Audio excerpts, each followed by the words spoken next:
All Hit Radio.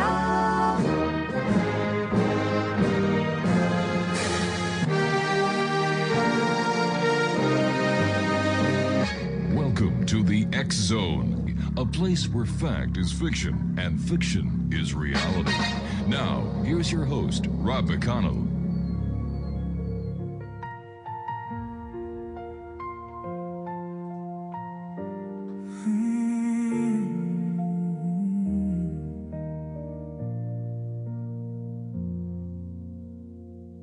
I've walked through valleys, shadow deep, where silent tears refuse to sleep. I've known the pain, I've worn the scars, still found my hope among the stars. Every page and every rhyme is a piece of this heart of mine. Not to build a monument, but to leave a little light where darkness went. I've written books and painted dreams, more than the world has ever seen. I've searched for answers through the night, always chasing truth and light. Every story, every song has been my way of moving on. If someone hears their own heart too, then everything I've done is true. Don't write songs to make a fortune or chase a name in lights above. I write because a single heartbeat can be awakened by a little love. If one soul finds hope tomorrow, if one tear becomes a smile, then every note and every story has made this journey all worthwhile. Behind the microphone I've listened to thousands of remarkable lives. Every guest, every conversation reminds me hope is still alive. Where the mysteries, faith, science, questions that refuse to cease. If they bring us closer to each other, then they bring the world more peace. Music isn't really mine, it finds me somewhere beyond time. I'm only holding open doors for hearts that think they can't take more. If someone's sitting all alone feels a friend they've never known, then every lyric I've begun has already won. We're all travelers on borrowed days, looking for a kind of place. If my voice can light one candle, then the darkness loses space. I don't write songs to make a fortune, I never measured life that way. I'd rather touch a million heartbeats than count the dollars people pay. If someone hears these words and knows they're stronger than they thought they'd be, then every book, each painted picture, every melody has set us free. When my final song is faded and the studio lights grow dim, don't remember me for what I own. Remember me as someone who believed no heart should ever beat alone. And welcome to the X Zone. I am Rob McConnell. We're coming to you from our broadcast center and studios in St. Catharines, Ontario, Canada, on the CanCon Broadcast Network and your hometown radio, Classic 1220 CFAJ AM, streaming us at classic1220.ca.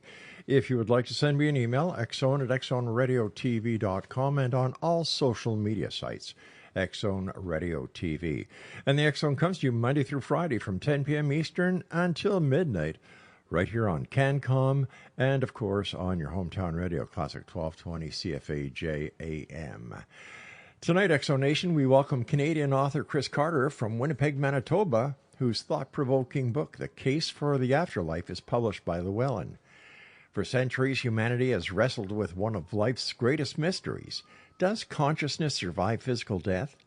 Drawing upon his research into near-death experiences, apparitions, mediumship, and other unexplained phenomena, Chris examines the evidence and the arguments surrounding the possibility of life beyond the grave. Is death truly the end, or simply the beginning of another chapter in our existence? Please help me in welcoming to the X-Zone author Chris Carter. And Chris, welcome back to the X-Zone. Great having you with us again. Thanks, Rob. Nice to be here.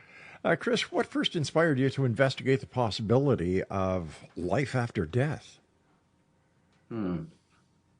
Well, I guess it was the experience of living in a haunted farmhouse for a year with some other graduate students when I was in England. My friend Barry was trying to convince me to join him and with two other graduate students to spend the next year living not in the dormitory, but rather in this farmhouse. And I hesitated because the dormitory was much closer to town and college. But then he told me that the place was supposedly haunted. And that got my attention. I said, has anybody seen anything? And he said, no, but there's been a lot of strange sounds reported. So I decided to bike out there and see the place for myself. It was a lovely old stone farmhouse, probably first built in medieval times. And while I was there, I stopped to speak with the carpenter who had his workshop on the property. And after a brief chat, I just came straight out with it. I said, I hear the place is haunted. And he said, well, I don't know myself, but the carpenter before me, he swore the place was haunted. And to make a long story short, that was enough for me. I moved in. Nothing particularly dramatic happened. There's a few things which I couldn't readily explain. Doors slamming, a wall calendar mysteriously moving, a woman's voice, the fleeting sound of a woman's voice, seemingly out of thin air, things like that. But these strange experiences did get me thinking. And so when I returned to Canada, I wondered if any serious research had been done on topics such as haunting and so forth. On a trip to the local library, I was surprised to find out that this sort of research has been going on for over 100 years, especially by the likes of the British and American Societies for Psychical Research, which were both founded in the 1880s, included some of the best scholars and physicians and lawyers and philosophers and so forth on both sides of the Atlantic. The British Society was founded in 1882 by a philosopher at Cambridge University named Henry Sidgwick. And 2 years later, William James at Harvard University formed the American Society. And both societies worked very carefully and they cooperated fully, and they gathered an enormous amount of research, which seemed to indicate the reality of survival. And even many of the members who started off as diehard skeptics, such as Richard Hodgson, they ended up utterly convinced. Hodgson was a lawyer. He had entered into a pact with a lawyer friend of his that whoever should die first would try to communicate. Well, the other fellow, George Pellew, he unfortunately died of a fall in his early 30s. And within weeks, messages from Pellew started coming through. Mrs. Piper, I believe, the medium in Boston. And Hodgson found these messages so convincing, he came to believe that his old friend was communicating through Miss Piper's vocal cords. It was really astonishing. So that's what got me interested. And contrary to the often repeated lie, the British and American Societies for Psychical Research gathered an enormous amount of evidence in favor of survival, enough to convince almost every single one of them of the reality of survival, even the ones that started out as diehard skeptics and cynics. Chris, what is the central argument you present in the case for the afterlife? That the evidence is vast, varied, ancient, and utterly convincing. I present evidence from 5 independent lines of evidence: deathbed visions, the near-death experience, apparitions, children who remember previous lives, and seeming communication from the departed via human mediums. So 5 independent lines of evidence, all very different from each other, and yet all pointing in the same direction. That's sort of like a court case in which you have, not just eyewitness evidence, Sure. but forensic evidence and circumstantial evidence and a motive. So you've got different lines of evidence, and they're all pointing in the same direction. That is enough, I argue in my book, to make the case for the afterlife beyond all reasonable doubt. And Prove it beyond all reasonable doubt. And doing the show for over 35 years now and speaking to I don't know how many people we've had on talking about near-death experiences, afterlife experiences, and so on. The evidence is irrefutable. And I have a hard time. That doesn't stop the cynics and the skeptics from trying to refute it. And I deal with them a great deal in my book. Well, let me ask you this: when examining claims about survival after death, what do you consider reliable evidence from a person making the claim? If the person starts off as a diehard skeptic, if the person doesn't want to believe whatever it is they've reported, and they're looking for a way to explain it, there's several cases like that. If a person changes their mind completely, if the person has no obvious motive to lie or embellish,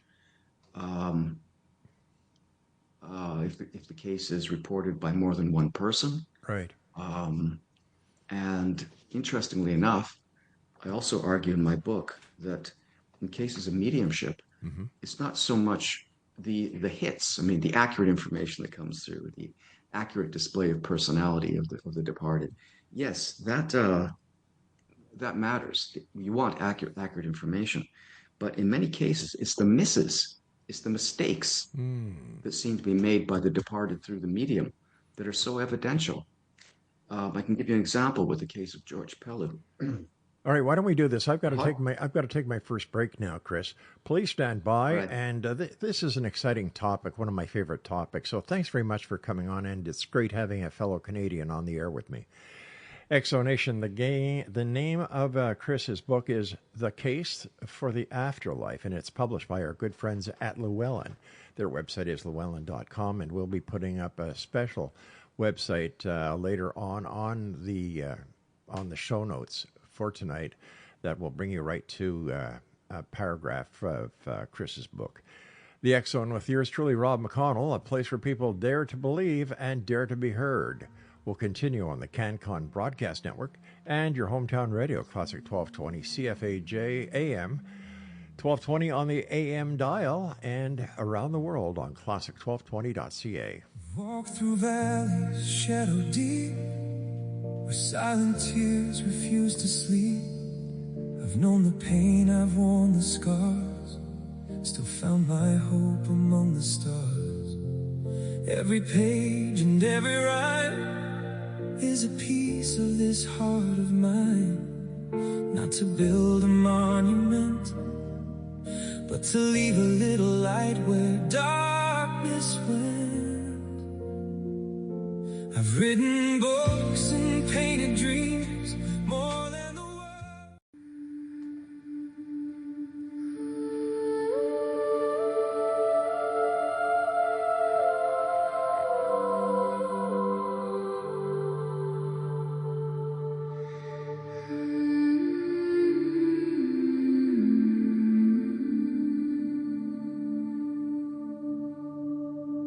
There's a whisper in the silence when the final breath is near.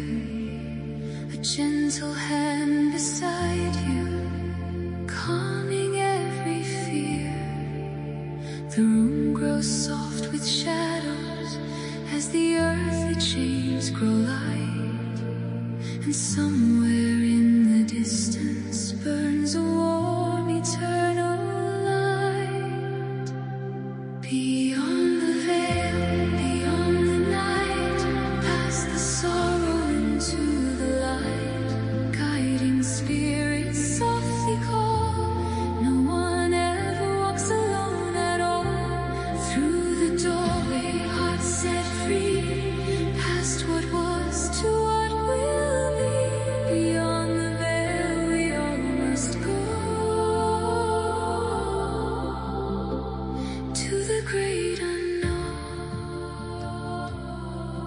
Welcome back, everyone. Chris Carter's my special guest. He's the author of The Case for the Afterlife, and it's published by Llewellyn. Their website is llewellyn.com.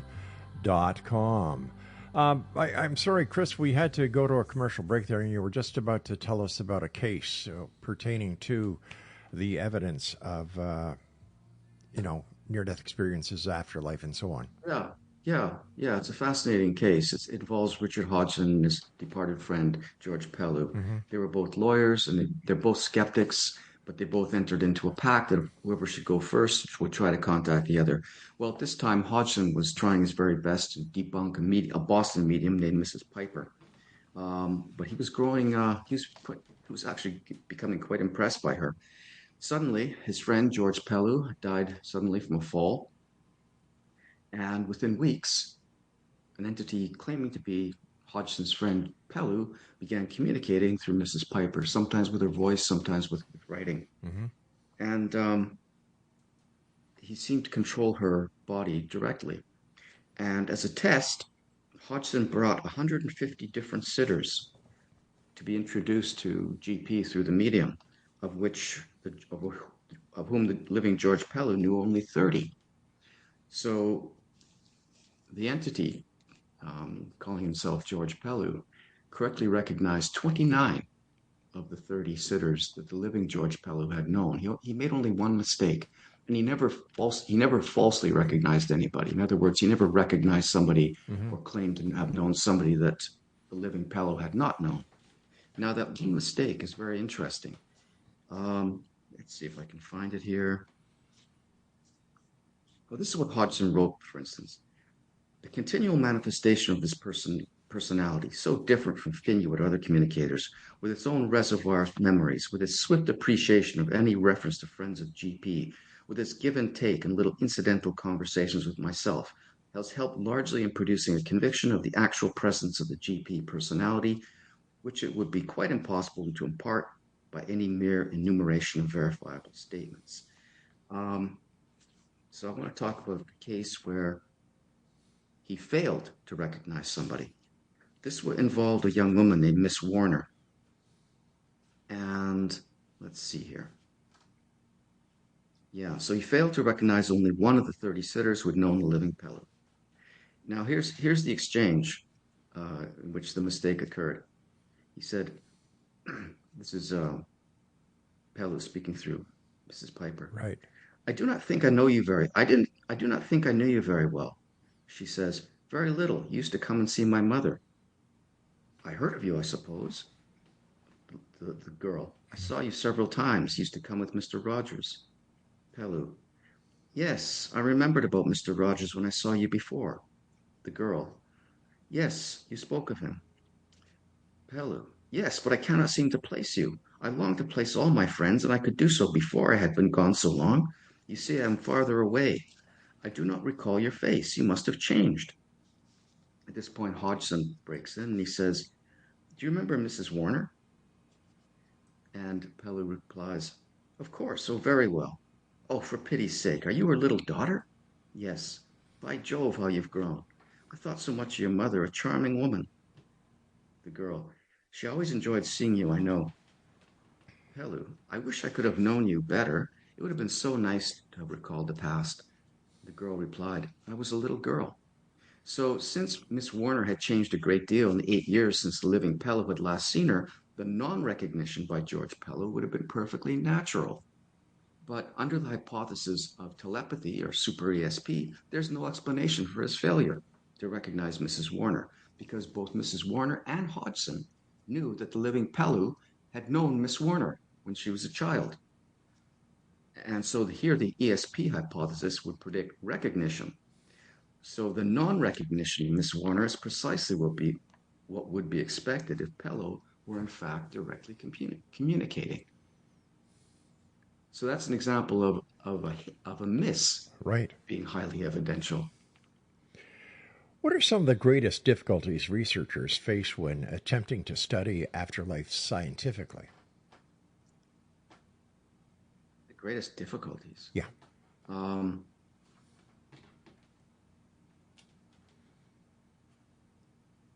These days, finding good mediums.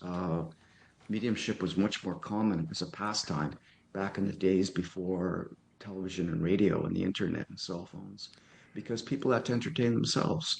Um, people got together, they played music, they Right. sang, they played cards, they played games, they played musical instruments. They had to amuse themselves in other ways. These days, we amuse ourselves by pushing a few buttons.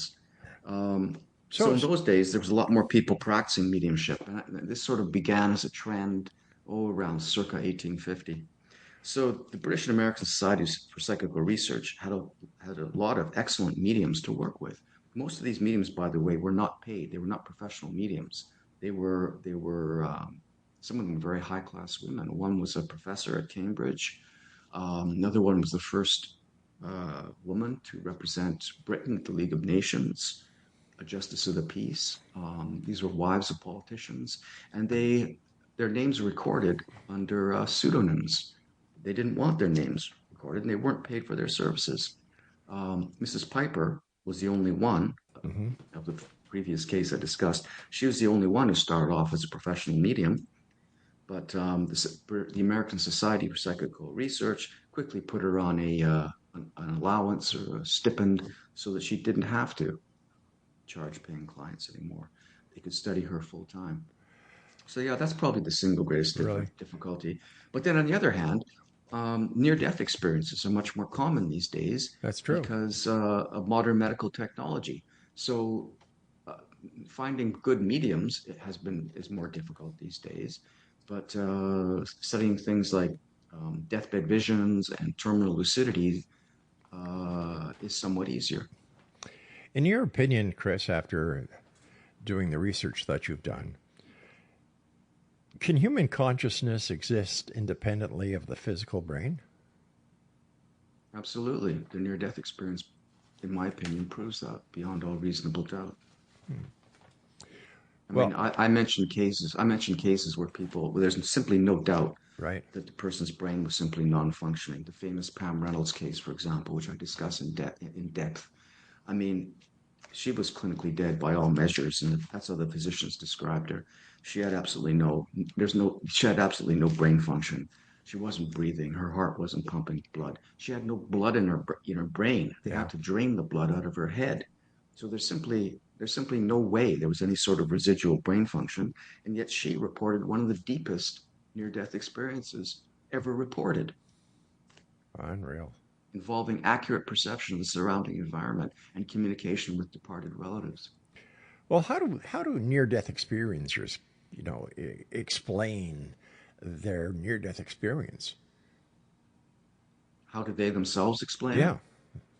Like how would you as Well, how do you as a researcher listen to a near death experience that somebody is telling you, and how are you able to tell whether or not this person is has had a real near death experience or just imagined that they had a near death experience? Or are they one and the same? mm, in the very best cases, such as the Pam Reynolds case, there's no way she could have imagined this. She accurately reported events and conversations that were occurring Hmm. in the operating room while they were trying to remove an aneurysm from the base of her brain. That's why the surgical team had to induce clinical death and drain all the blood from her head, because they had to perform an extremely difficult operation going through her brain to the brain stem and removing the Hmm. aneurysm, which is sort of like you could think of it like almost like a balloon, uh, and blood vessels ballooning out and could burst at any moment. Very dangerous. So she accurately reported details of the surrounding environment, including what the bone saw looked like that was used to open her skull. She Huh. said it looked like electric toothbrush. Well, the physician who first investigated this case, he thought this was ridiculous. How could a saw look like an electric toothbrush? But then he looked in the catalog and he found, yes, it does indeed resemble an electric toothbrush. It's long and it's thin. It's got a blade at the end of it. Right. Um, she actually reported conversation. She says that her uncle. She visited with some friends and relatives. Her uncle brought her back to her body. She hovered over her body. She didn't want her dead body. She didn't want to get in. She thought it looked awful. Her uncle pleaded with her, "You got to go back. You've got kids." She argued. And then she said her uncle pushed her. And she said she felt the push from her uncle and her body simultaneously pulling forward. And she said at this moment, she noticed that the resuscitation team shocked her body twice. Now, she shouldn't have known that. No. These people are brought back sometimes with one shock, two, three, four, but she knew it was exactly two. And at the moment those shocks were applied, her heart was not beating, and she was, by all accounts, clinically dead. You just can't make that up. Yeah, you can't. All right, Chris, stand by. We've got to take our news break at the bottom of the hour. In X Zone Nation, our guest this hour is Chris Carter. He is in Winnipeg, Manitoba, and he is the author of the thought-provoking book, The Case for the Afterlife, which is published by Llewellyn, and their website is llewellyn.com. The X Zone, a place where people dare to believe and dare to be heard, Monday through Friday from 10 p.m. Eastern until midnight, right here on the CanCom Broadcast Network and your hometown radio, Classic 1220, CFAJ AM, and they stream us around the world on classic1220.ca. By the way, all the music tonight is being performed by RAM, that's R-A-M, and their website is rammusic.com. And the moon begins to rise. Hey, Rob? Drift into a mystery behind our sleeping eyes. A doorway to forever. A path we cannot see. Where hidden thoughts and memories flow endlessly and free. Dreams beyond the night, calling from another side. Visions wrapped in mystery, where the soul and spirit glide. Dreams beyond.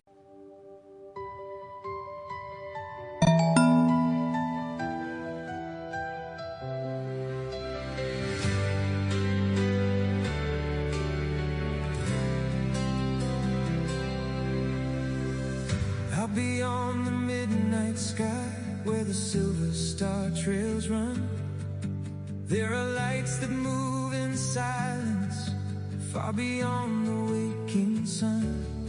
Some call them angels descending, some call them ships from the blue. But when they shine through the darkness, they feel like something true. Are they messengers from heaven, or travelers from the stars? Are they watching from the cosmos, knowing who we are? Angels, UFOs, heavenly visitors, lighting up. And welcome back, everyone. Chris Carter is our special guest, and we're talking to Chris about his new book that is published by our good friends at Llewellyn, The Case for the Afterlife. Now, on our show notes that we put up for all the guests, we're going to have a special link to an essay that Chris wrote, and it's going to be available to one and all right after tonight's show. Chris, what features appear most consistently in the near-death experience reports that you've seen? A feeling of peace, feeling of well-being, a sense that of leaving one's body, feelings of joy, and some, in the most dramatic cases, encounters with deceased friends, deceased relatives, and sometimes religious figures or a mysterious being of light. Occasionally, life reviews are reported. These are very strange life reviews in the sense that people say they experience not only what they experienced at the time, but also the experiences of others. with whom they interacted. In other words, those they've helped, those they've hurt. Um, but yeah, those are the main characteristics. In your opinion, are near-death experiences influenced by a person's culture, religion, or expectations? A lot less than you might think. Um, a lot less than you might think. Not everybody who's deeply religious reports seeing angels or Jesus or Mm-hmm. Mother Mary. Some do, some don't. Some people who are not terribly religious will report seeing uh, Jesus or what have you. Um, if they do, sometimes very deeply religious people will encounter somebody, but they don't know who it is. They just say it's some sort of being of light that asks them to evaluate their life. Um, they don't vary as much across cultures as you might expect. To some extent, I think people do see what they would expect to see in the sense Mm-hmm. that if they expect to see if they do see religious figures, it's usually people from their own religion or figures from their own religion, not some figures from somebody else's religion. There are occasional exceptions to that, but that seems to be the case.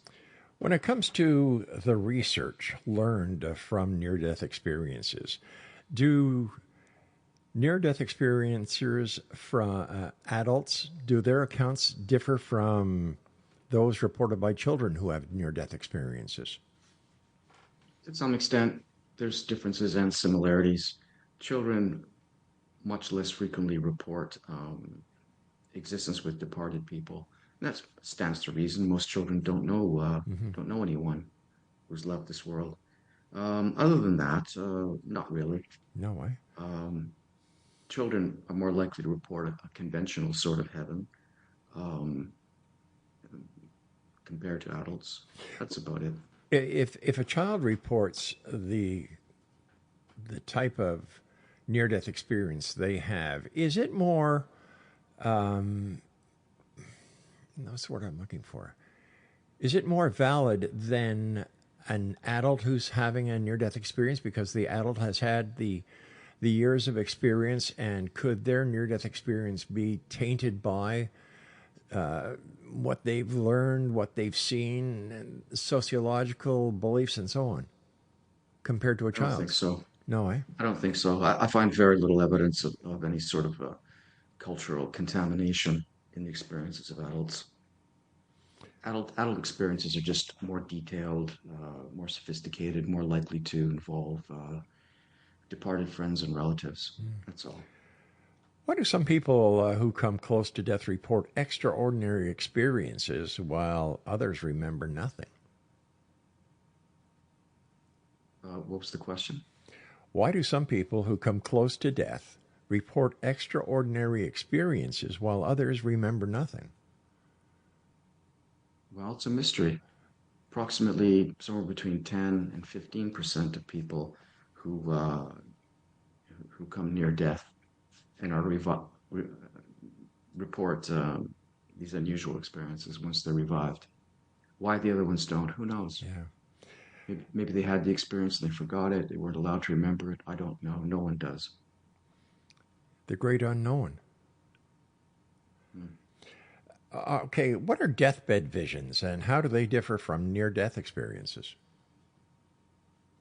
Well, deathbed visions occur when uh, the person hasn't. They're still alive. They're just at the point of death. They'll just report things like perhaps seeing angels in the room, Mm-hmm. um, seeing departed friends coming to greet them, seeing their departed parents coming to greet them. Uh, they experience joy at seeing these people, even if they were gloomy before. So those are examples of deathbed visions. How important are cases involving children who claim to have had previous lives? How important are these cases? Yeah. Well, I think they make the case for the reality of reincarnation. There was a survey done by a group called Pew, Pew, the United States, and they found that approximately 30% of practicing Protestants in the United States believed in reincarnation. And among Catholics, it was even higher, it's about 36%. The early Christians, it seems that they believed in reincarnation until the Second Council of Constantinople, and I believe AD 553. But this council was not declared by the Pope. He refused to attend. It was called by the Emperor at the time. And it's thought that making reincarnation, the doctrine of reincarnation a heresy, does not carry papal authority because council wasn't called by the Pope. Before that, many Christians accepted the reality of reincarnation. There's a very famous story from the New Testament where the disciples asked Jesus if a man born, why a certain man was born blind. Mm-hmm. They ask him, is it because he sinned or is it because his parents sinned? Now, how could the man sin before he was born unless he'd lived before? And in his reply, Jesus did not rebuke them. So it seems obvious to me that even at least some of the disciples of Jesus of Nazareth believed in reincarnation.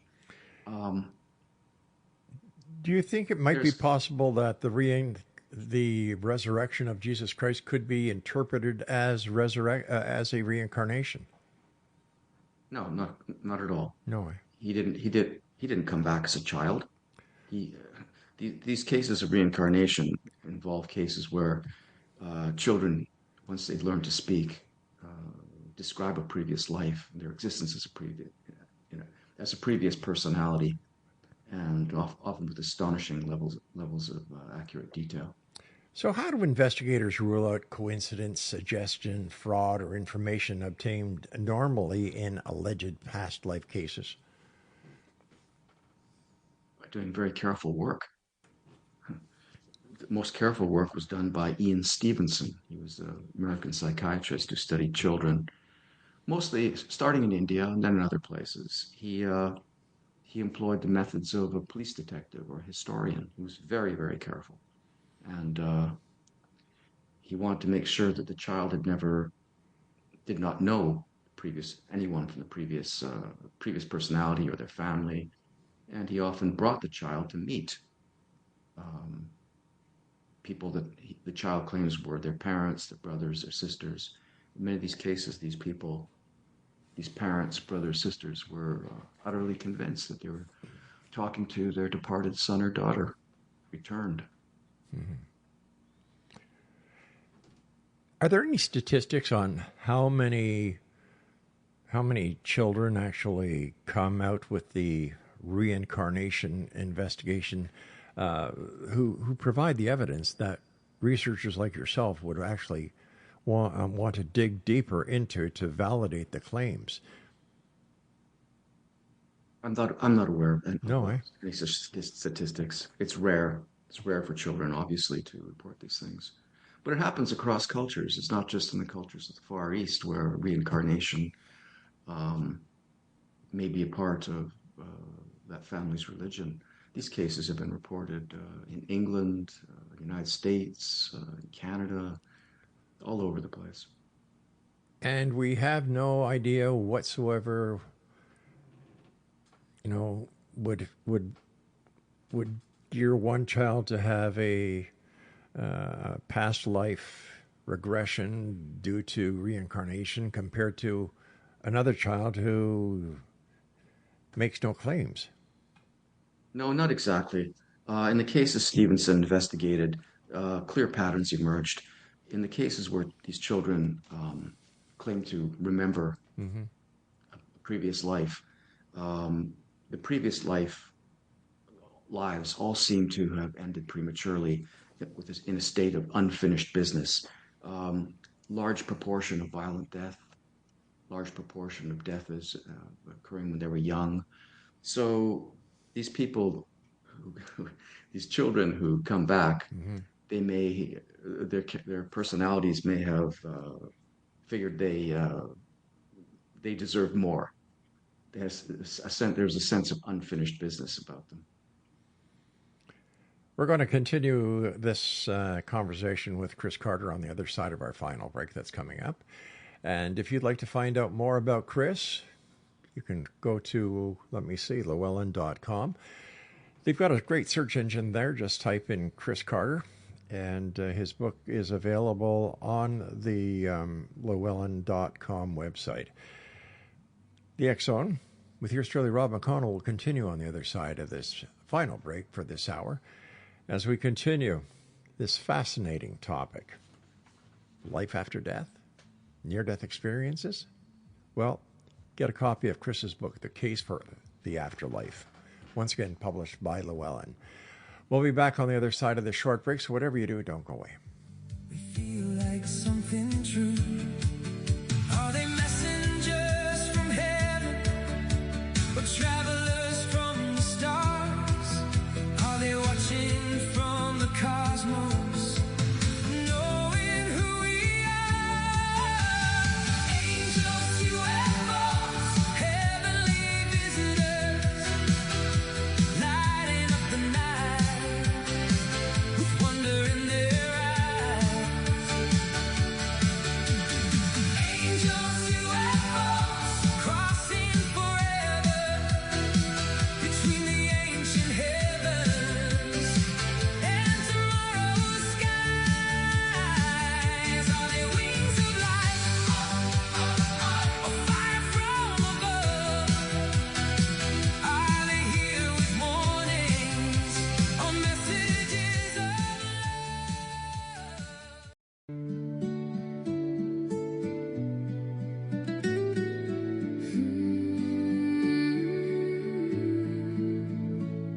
There's a voice beyond the silence, a whisper on the wind, a light beyond the darkness where every journey begins. Some say goodbye forever, some say the story ends. But Mark hears another message from the love that transcends. Between the stars and memories beyond what eyes can see, there's a signal filled with wonder calling out to you and me. Tune into the afterlife frequency where love survives eternity. Every heartbeat, every soul, every story still unfolds across the veil through time and space.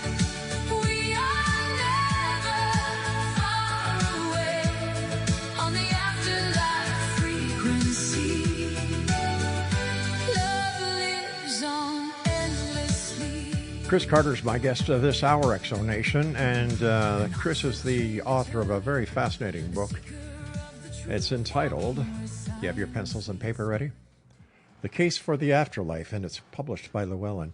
Chris, when you were writing your book, was there anything that you discovered that just blew your mind?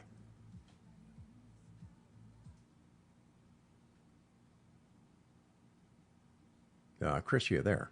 Not really. Yeah, not really. The mind-blowing part was in the early days of my research after I got back from England, when I was blown away by the quantity and quality of the evidence for survival.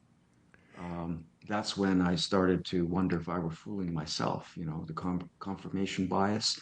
I was aware of the famous quote by Richard Feynman: "You must not fool yourself, and you are the easiest person to fool." And that's how I started examining the arguments of the skeptics, the so-called skeptics, the critics. I found a website devoted to debunking the belief in the afterlife. I was shocked and I was appalled by the ignorance of the author, and the quotes he supplied from other would-be or so-called skeptics were equally unimpressive. So I wrote to the author of this website and I stated my objections. He replied, and we engaged in an online debate which lasted several weeks. And so during the course of this debate, I gained great insight into the so-called skeptical way of thinking about these issues. And I became convinced that it was fundamentally flawed. And that's when I started writing books on the subject, challenging the so-called skeptical point of view. And the supreme irony of all the skeptical arguments against is that if a person has a solid grasp of the best evidence, then an examination of these so-called skeptical arguments results in an even greater conviction that we survived the death of our bodies. What is their number one claim that they believe that near-death experiences really don't happen? Well, again, I don't just deal with the near-death experience. I deal with five independent lines of evidence in my latest book. Yes, the near-death experience, deathbed Right. visions, apparitions, children who remember previous lives, and communication from the departed via human mediums. So when So you my so book when is you're not about the near-death experience. so when you were talking to this or communicating with this other webmaster or So-called whoever, skeptic, yeah. yeah, uh, Yeah. what kind of arguments did they try to bring up that it was just a bunch of bunk? Well, this guy in particular, I don't want to mention his name. He's a Noah? bit of a one-trick pony, and his central argument is that the mind depends on a properly functioning brain, and therefore survival is empirically impossible, and that's ridiculous. There's no evidence whatsoever that the mind is produced by the brain. I think that all of the evidence, including evidence from mainstream science, mainstream medicine, I should say, indicates that the brain's function is that of an intermediary between mind and body. It functions as a sort of two-way transmitter, sometimes from body to mind as in sense perception, other times from mind to body as in willed action. And we don't even have to bring in the near-death experience or apparitions or anything like that in order to prove the production theory false. There's something called terminal lucidity, which has been well known for thousands of years. Excuse me. Sure. And that's where someone who is suffering from dementia or Alzheimer's, a brain injury of some sort, in the days, hours, or minutes before they leave this world, they suddenly become fully normal, and they ask to speak to relatives and or friends, and this is taken as a sign of impending death. Um, I mentioned in my book a case of a woman suffering from advanced cases of Alzheimer's. She hadn't spoken coherently for over a decade. Days before her death, she suddenly seemed to wake up and asked to see her daughter. And her daughter said it was like talking to somebody who'd been asleep for 10 years. Um, Shortly afterwards, she died, and they examined her brain, and sure enough, it was extremely damaged with plaque of Alzheimer's. So, I mean, that indicates that disproves the notion that the mind is produced by the brain. And then when you bring in all the other evidence, the near-death experience, um, communication from the deceased via mediums and so forth, it's clear that the brain's function is that of a two-way receiver transmitter. Now, you're an Oxford trained philosopher who is writing about, let me see, some of the books you've written: Science and the Afterlife, Science and the Near Death Experience, and Science and Psychic Phenomenon, The Fall of the House of Skeptics. As a philosopher, how does that work into the scientific field when doing an investigation into near death experiences or the psychic phenomenon or the articles and the books you write about? I'm a philosopher who's profoundly interested in science. My specialty is the philosophy of science and the philosophy of knowledge. I'm interested in what is knowledge? How do we know something to be true?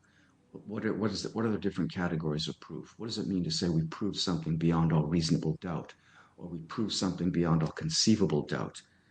So I'm involved with these sorts of reality-based practical issues. So That you would I go out and do the research. Uh, your research is based on research done by the scientific community. Well, not just scientists. This is not exclusively a scientific issue. Survival is not a. I don't think of it as a scientific theory. I think of it as simply a fact. Scientific theories are not facts. They're theories that relate facts to each other. Um, But this would be a fact, sort of like O.J. Simpson brutally murdered two people one night in Los Angeles. Right. That's not a scientific theory. It's a fact. It's supported by the evidence. All the evidence indicates that, yes, he was guilty, even though he was indeed acquitted by the jury. Yeah, Because of sophistry, I understand obviously. that. I guess what I'm Yeah. trying to understand here is, as you're a philosopher, you have not done any hands-on research either in the medical field or the scientific field when it comes to the articles you write about, right? Well, that's correct. Okay. But don't forget, like most of the near-death experience uh, evidence has been gathered by physicians, mostly cardiologists. Okay. So that's not my specialty. I'm not going to go and get a degree in cardiology just so I can I understand study that. the near. I understand And that. you don't need a degree in cardiology to write about the near-death experience based upon the evidence that the cardiologists and others have gathered. And many of the members of the British and American Society of Psychical Research were not scientists. Some of them were. Others were physicians. Others were lawyers, such as Hodgson. Others were clergymen. Some were philosophers. But that's good. You want people bringing in different perspectives, different abilities, different skills and ways of looking at the world in order to develop a more well-rounded picture of the subject.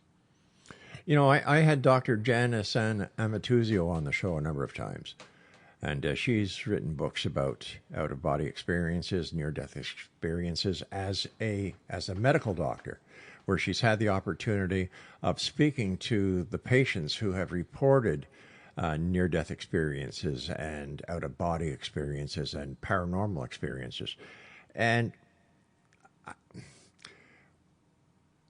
the information that you base your books on is secondhand, kind of.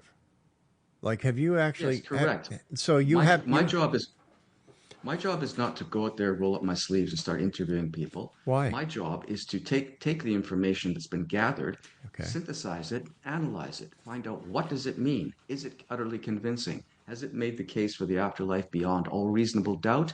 What are the skeptical arguments? Do they have any validity? What are the counter arguments? That is my job. But My how do you job is know that that of the a philosopher. information? How do you know that the information that you are analyzing is true and not made up? It's true beyond, I consider it true beyond all. The best information is, in my opinion, true beyond all reasonable doubt. There's simply no reason why a skeptic like Hodgson would change his mind after the death of his friend Pelu when he was bent on discrediting Mrs. Piper, exposing this medium as a fraud.